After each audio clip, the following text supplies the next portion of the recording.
ഇന്ന് നമുക്കൊരു കാലൊടിഞ്ഞ കഥ കേട്ടാലോ? കാലല്ല, കൃത്യമായിട്ട് പറഞ്ഞ കാലിന്റെ വിരല്.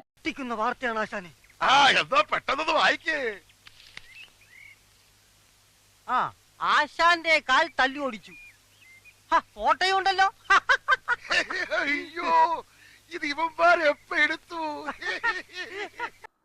കഥ നടക്കുന്നത് ഒരു വർഷം മുന്നാണേ. ഫ്രിഡ്ജ് ചേർക്കുമ്പോൾ ഫ്രിഡ്ജിന്റെ മുകളിലിരുന്ന സ്പ്രേ ബോട്ടില് കല്ല് വീണ് വിരലൊടിയെന്ന് പറഞ്ഞാൽ നിങ്ങൾ വിശ്വസിക്കൂ? ഞാനും വിശ്വസിക്കില്ലായിരുന്നു. പക്ഷെ വിശ്വസിച്ചേ പറ്റൂ. ഏതാണ് എന്റെ വിരലൊടിച്ചതെന്ന് ഓഫീസിലൊരു ടോക്ക് ഉണ്ടായിരുന്നു അത്രേ. പക്ഷെ അങ്ങനെ ആയിരുന്നെങ്കിൽ ഏത് ഇങ്ങനെ നിൽക്കുന്നത് നിങ്ങൾക്ക് തോന്നുന്നുണ്ടോ? കാല് തല്ലി ഓടിച്ച ഗോപാലകൃഷ്ണനോട് വിശാലഹൃദയനായ ആശാൻ ക്ഷമിച്ചിരിക്കുന്നു. അയ്യോ, ക്ഷമിച്ചിരിക്കുന്നു പറയാൻ നീ ആരാടാ പന്നി? എന്തായാലും രാത്രി ഇത് സംഭവിച്ചു. അപ്പൊ തന്നെ ക്ലിനിക്കിൽ പോയി എക്സ്റേ എടുക്കണം എന്ന് പറഞ്ഞവര് ഞങ്ങളെ ഹോസ്പിറ്റലിലേക്ക് വിട്ടു. ഡോക്ടറെ കണ്ടു. ഡോക്ടർ തൽക്കാലം ഒന്ന് പ്ലാസ്റ്റർ ഇട്ട് തന്ന് പിറ്റേ ദിവസം ഓർത്തോനെ കാണാൻ പറഞ്ഞു.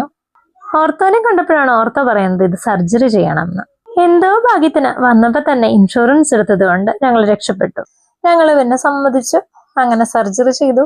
സർജറി ചെയ്തൊരു കുറച്ച് ദിവസം റെസ്റ്റ് എടുത്തു. ഇടയ്ക്കൊക്കെ വെച്ച് എനിക്ക് ഇനി വീണ്ടും വിരലനക്കാൻ പറ്റില്ലേ എന്നൊക്കെ ഒരു പേടി ഉണ്ടായിരുന്നു. പക്ഷെ വേറെ കുഴപ്പമൊന്നും ഉണ്ടായിരുന്നില്ല. ഞാൻ വീണ്ടും നടക്കാൻ തുടങ്ങി. എന്തായാലും ഞാൻ ദുബായിൽ വന്ന അന്ന് തൊട്ട് യദുവിനെ കുക്കിംഗ് പഠിപ്പിച്ചതുകൊണ്ട് യദു കുക്കിംഗ് ഒക്കെ ചെയ്തു. ഞാനൊരു 2-3 ആഴ്ച റെസ്റ്റിലായിരുന്നു. ഒരാഴ്ച ഡോക്ടർ പറഞ്ഞിരുന്നുള്ളൂ. പക്ഷെ എന്നാലും ഞാൻ 2-3 ആഴ്ച എക്സ്ട്രാ എടുത്തു. ഇത് നന്നായിട്ട് പഠിക്കട്ടെ. കുക്കിംഗ് ബാക്കി എല്ലാ പരിപാടികളും എല്ലാവരും പഠിച്ചിരിക്കണമല്ലോ. ഇതൊക്കെ ലൈഫ് സ്കില്ലല്ലേ. ഈ ഫീസ് കുറച്ച് ടഫായിരുന്നു കേട്ടോ. കാരണം വീട്ടിൽ തന്നെ ഇരിക്കുന്ന നമുക്ക് നടക്കാൻ ഒരുപാട് റെസ്ട്രിക്ഷൻസ് ഉണ്ട്. പക്ഷെ ഈ ഫീസ് ഒരു തരത്തിൽ പറഞ്ഞാൽ ഞങ്ങളെ സംബന്ധിച്ചിടത്തോളം as A couple it was A testing fees. ഇതേപോലത്തെ മൊമെന്റ്സ് ആണല്ലോ നമ്മുടെ ജീവിതത്തിൽ നമ്മൾ എത്രത്തോളം മറ്റാളെ സ്നേഹിക്കേണ്ട എന്നുള്ളത് മനസ്സിലാക്കുന്നത്. അപ്പോൾ happy Valentine's day to everyone. സ്നേഹിക്കൂ, സ്നേഹിച്ചുകൊണ്ടിരിക്കൂ, സ്നേഹം കൊടുത്തുകൊണ്ടേയിരിക്കൂ.